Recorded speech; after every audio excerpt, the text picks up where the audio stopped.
The train whistle shrieked through the rainy afternoon air. An umbrella tumbled onto the tracks. Water splashed everywhere. A woman in business attire knelt down, struggling with a shoe caught in the rails. Red lights flashed. The train barreled forward like a steel beast. The crowd screamed. No one dared move closer. A man vaulted over the barrier, his eyes sharp, like he'd seen death before. He removed his belt, wrapped it around her ankle, yanked hard. They both fell. The train roared past, wind whipping their hair. She coughed. He simply said, "You're still alive." When she looked up, light caught his face. She recognized those eyes. Ethan Cole was 38 years old, a former railway engineer.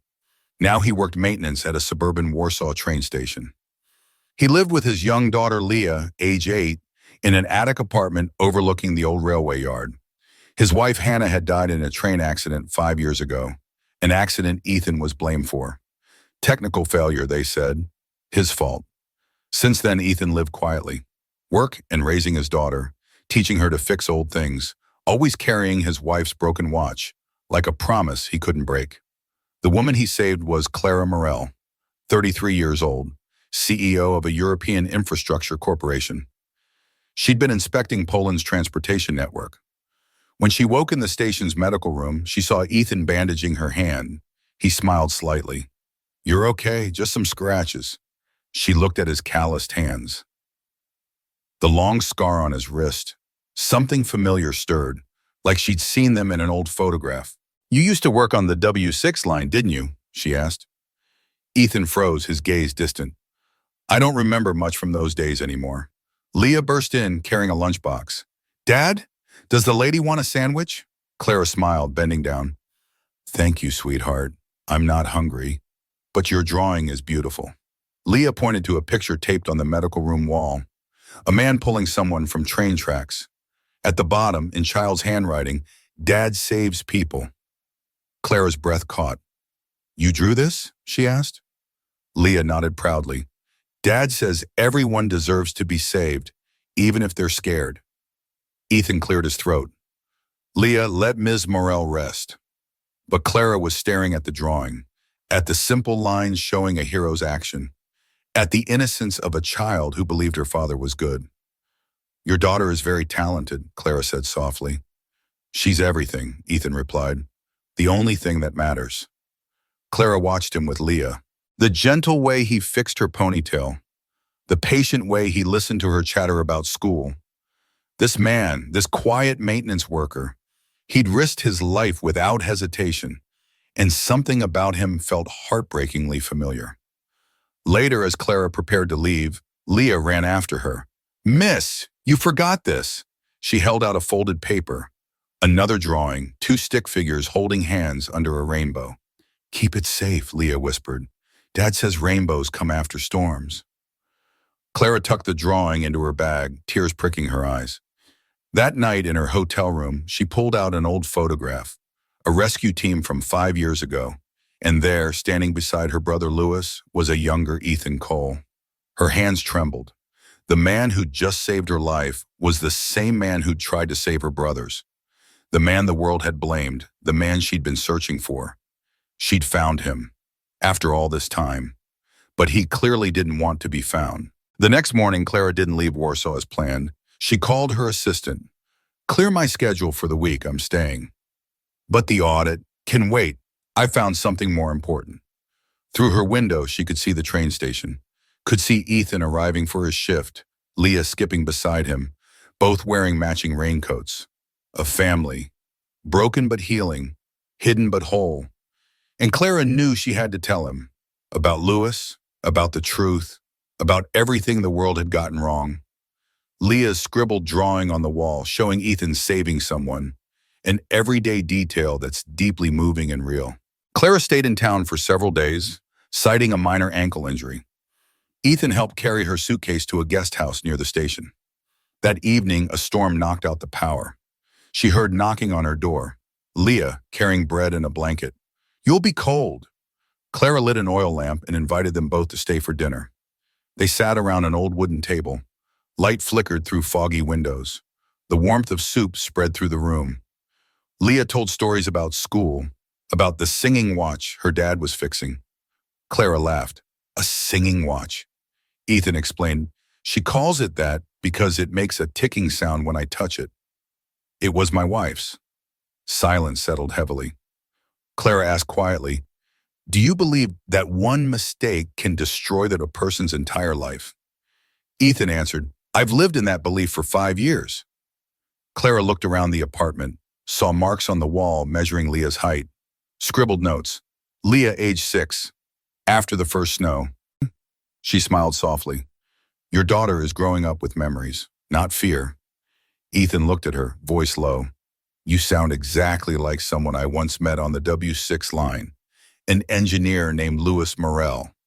Clara went still. Louis Morel was my brother. Ethan's face drained of color. He sat down heavily. He was someone I couldn't fully save. Clara opened her bag, pulled out an old photograph, the rescue team from that year. Ethan stood beside Louis. Her tears fell. I've been searching for you for years. Why? His voice cracked. Because the official report was wrong. Because 42 people died, but 12 survived because of you. Because my brother's last words were, tell Ethan he tried. Tell him it wasn't his fault. Ethan shook his head. I should have checked the brake system earlier. I should have. You stayed when everyone else ran. You pulled Louis out of the wreckage. You held his hand while he. She couldn't finish. He talked about you, Ethan whispered. In those final minutes, said his sister was too smart for her own good, said you'd take over the company someday and fix everything that was broken. Clara covered her mouth, sobbing. Leah crawled out from under her blanket and offered Clara a slightly burned pancake. Eat this, the burned parts taste better. Clara laughed through her tears, the absurdity, the sweetness. This child offering comfort the only way she knew how. Thank you, sweetheart. She bit into the pancake. It was terrible and perfect. Ethan watched them, this powerful CEO crying over a burned pancake given by his daughter. Why did you really stay? He asked. In this town? Because I needed to know whether you were the villain they said you were, or the hero my brother believed you were. She met his eyes. And now I know. What do you know? That you've been punishing yourself for 5 years for something that wasn't your fault. That you've hidden here, making yourself small because the world told you that's what you deserved. Her voice was fierce. But you're not small. You're just scared. Of course I'm scared. I failed. You saved 12 people. 12. You pulled my brother from fire and metal and stayed with him so he wouldn't die alone. That's not failure, that's courage. Ethan's hand shook. Then why does it feel like failure? Because no one ever told you the truth. Until now. They sat in silence, the lamp flickering between them. Leah yawned. Are you staying here now? What? Clara asked. With us. Dad needs someone who doesn't make him sad. Ethan started to protest, but Clara laughed. Your daughter is very perceptive. She's too smart for her own good. Like someone I know. Clara smiled through tears. The next morning, Clara made calls to the Railway Investigation Board, to journalists, to anyone who would listen. I want to reopen the W6 case. New evidence. Witness testimony. The truth. Her assistant was frantic. But the audit, the shareholders, Clara, you could lose your position. Then I'll lose it. Some things matter more than a title. Ethan heard about her calls from another station worker. He found her at the guest house, pacing. You can't do this. You'll destroy your career. My brother died believing in you. I won't let his last act be in vain. Clara, no, listen to me. You've spent 5 years hiding, shrinking, believing you were guilty. She grabbed his shoulders. But I have proof you weren't. Records showing someone else sabotaged the brake system. Testimony from survivors who saw you save lives. Evidence that you were the scapegoat because the real culprits needed someone to blame. His knees buckled. She caught him. Why? He gasped. Why are you doing this? Because you saved my life last week. Because you tried to save my brother 5 years ago. Because your daughter deserves to know her father is a hero. She held his face. Because you deserve to stop punishing yourself. Ethan broke down, years of grief and guilt pouring out. Clara held him while he cried, while Leah, watching from the doorway, came over and wrapped her small arms around both of them. It's okay, Dad. The burned parts taste better, remember? He laughed through tears, hugged his daughter, looked at Clara. I don't know how to not be broken. Then we'll learn together. The slightly burned pancake Leah made, which Clara keeps on a napkin, folding it up like a memory. The next morning, a luxury car pulled up at the station. A man in an expensive suit emerged, Daniel Voss, Clara's business partner and major shareholder in the corporation. He confronted her in the station cafe.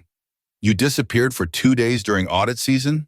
We're about to sign an international railway contract and you're here because of some maintenance worker? Clara stayed calm.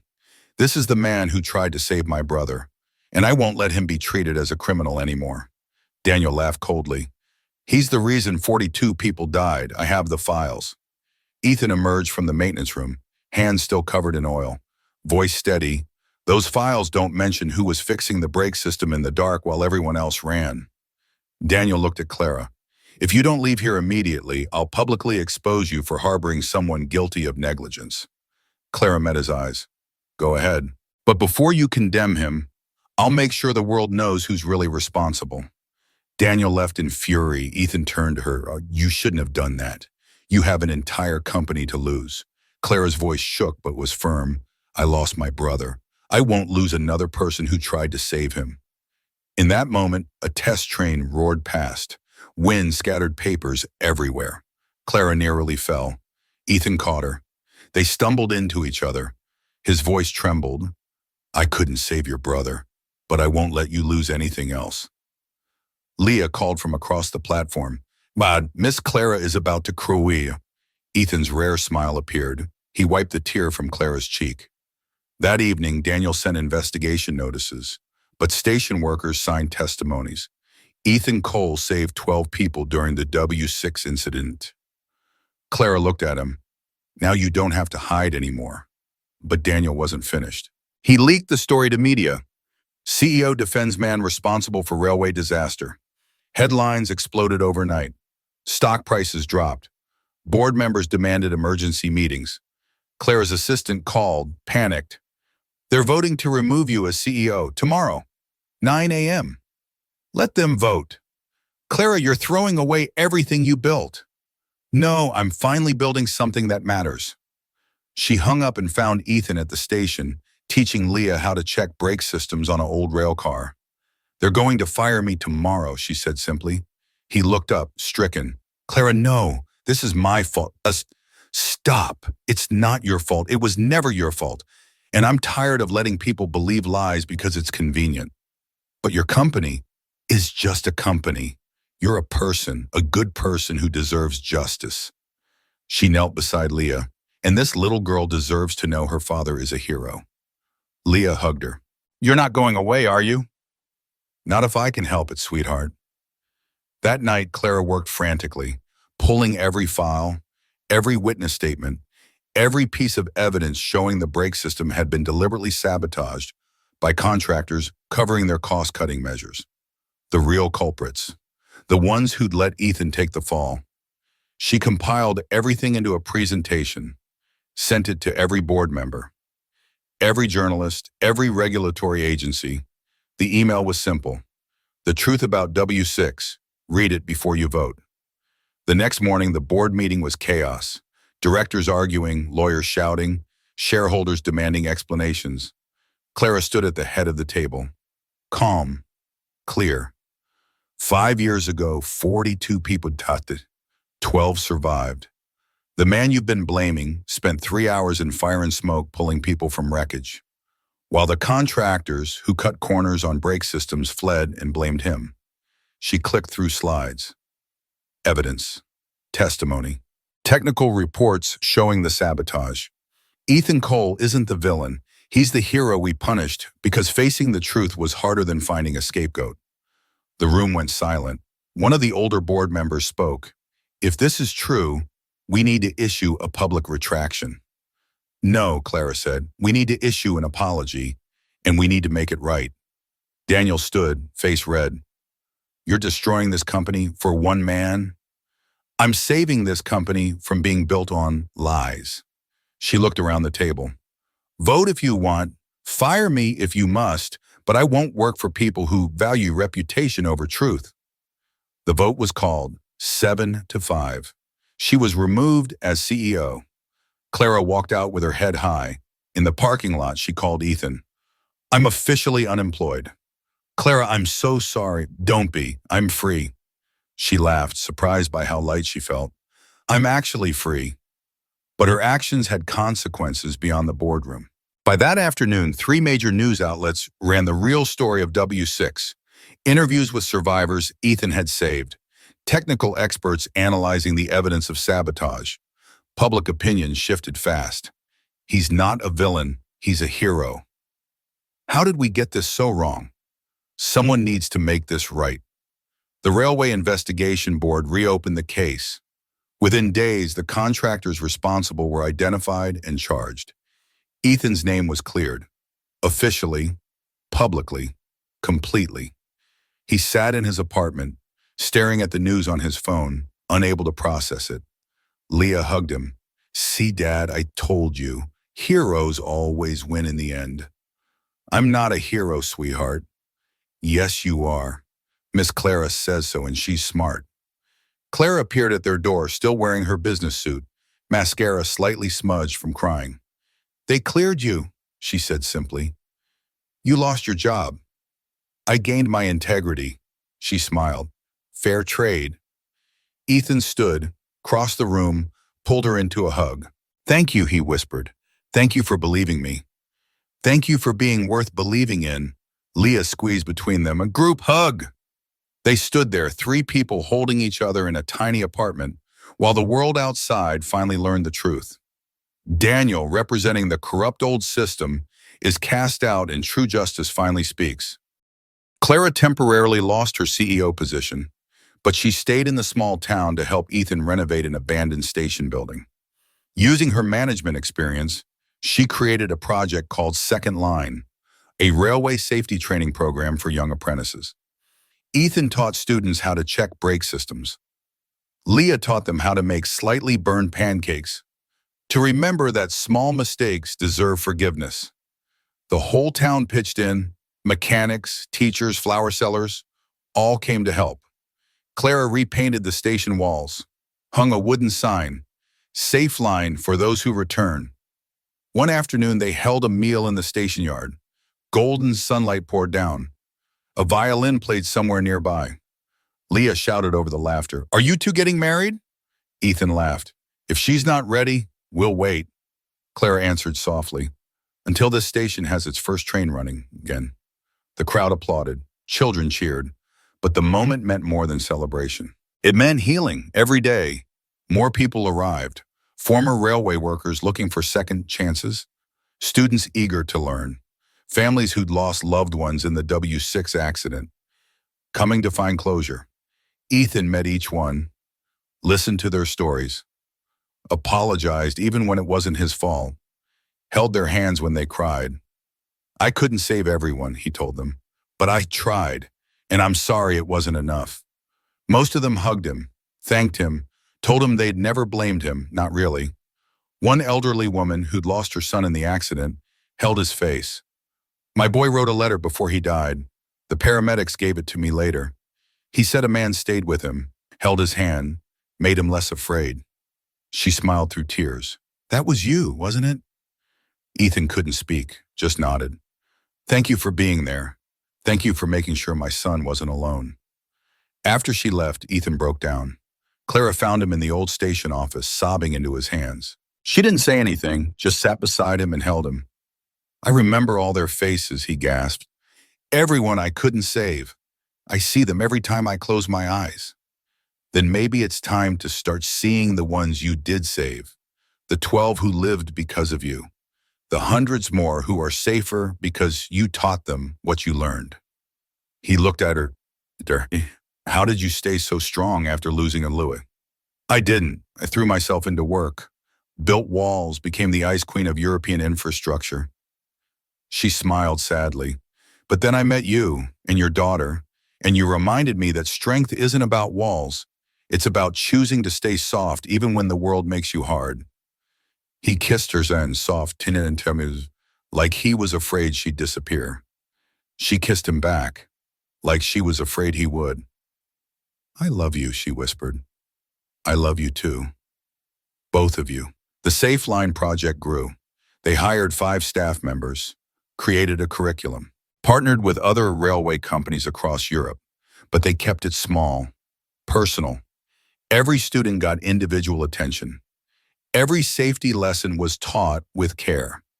We're not just teaching them how to fix trains, Ethan explained to a visiting journalist. We're teaching them that every person matters, that saving one life is worth everything. The journalist asked, even if you can't save them all? Especially then, because trying matters more than succeeding. The article went viral. The hero of W6 teaches second chances.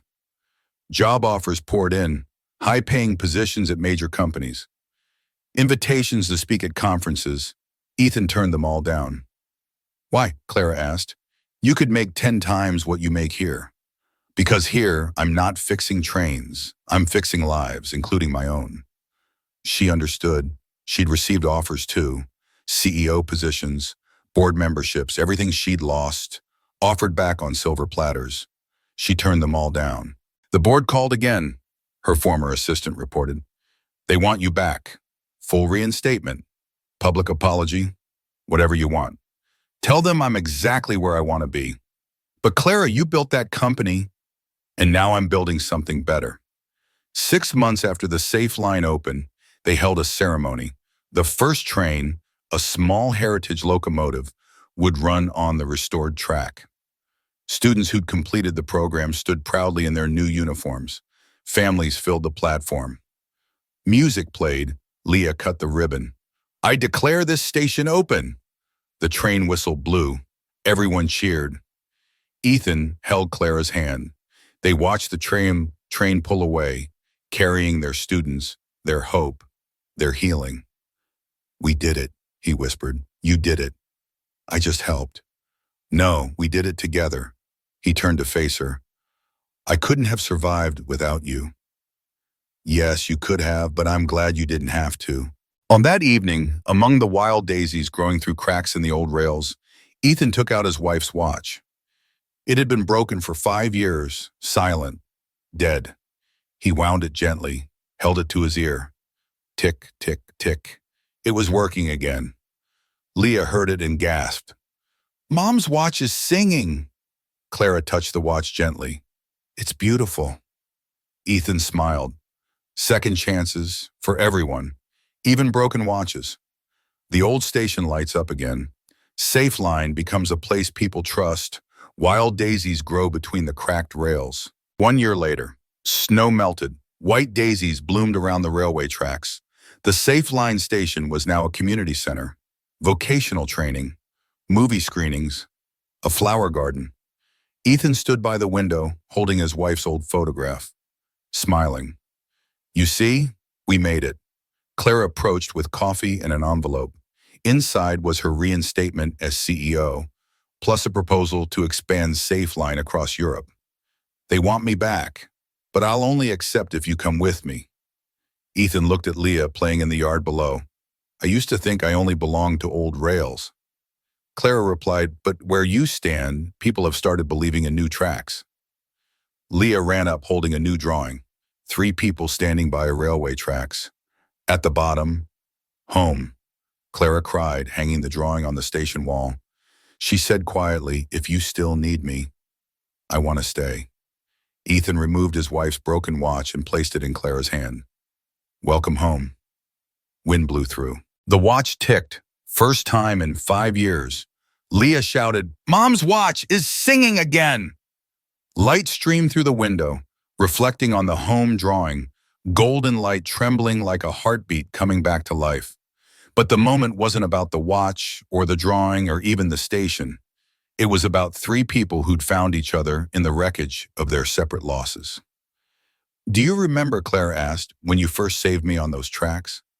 I remember thinking you looked terrified but determined, like you wanted to live.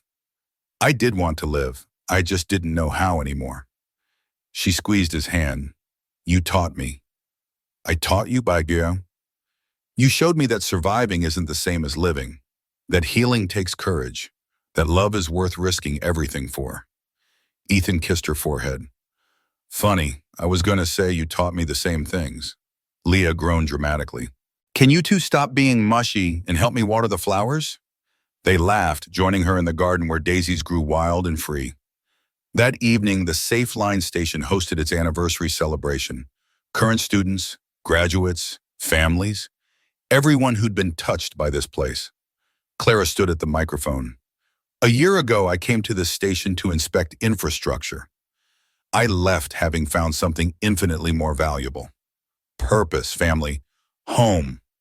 She gestured to Ethan and Leah. This man taught me that heroism isn't about saving everyone. It's about trying to save anyone. And this little girl taught me that hope grows in the smallest places. The crowd applauded. Ethan took the microphone. His hands shook. Public speaking had never been his strength. 5 years ago, I thought my life was over. I'd failed, lost everything, believed I deserved to suffer. He looked at Clara. But someone refused to let me disappear. Someone believed I was worth saving. And she gave me the greatest gift. She gave me permission to forgive myself. More applause, some tears. Leah grabbed the microphone. And I got a new mom. Well, almost. Dad's still too scared to ask her properly. The crowd laughed. Ethan's face went red. Leah! But Clara was laughing too. Actually, your daughter has a point. He looked at her. Really looked at her. This woman who'd given up everything to clear his name. Who'd stayed when she could have left. Who'd chosen their small, messy, imperfect life over power and prestige. He got down on one knee. The crowd went silent. Clara Morell, you saved my life more than I saved yours. Will you let me spend the rest of mine trying to return the favor? She pulled him up, kissed him in front of everyone. Yes, yes, 1,000 times yes. Leah cheered, the crowd erupted. The watch in Clara's pocket ticked steadily. Outside, the Safe Line sign glowed. Trains passed, daisies swayed in the wind. And 3 people stood together, no longer broken, finally home. Family isn't where you're born. It's where you choose and keep choosing every single day. If you believe healing stories like this deserve to be told, please leave a comment and subscribe to Hidden Heart Stories. We tell stories that shouldn't be forgotten.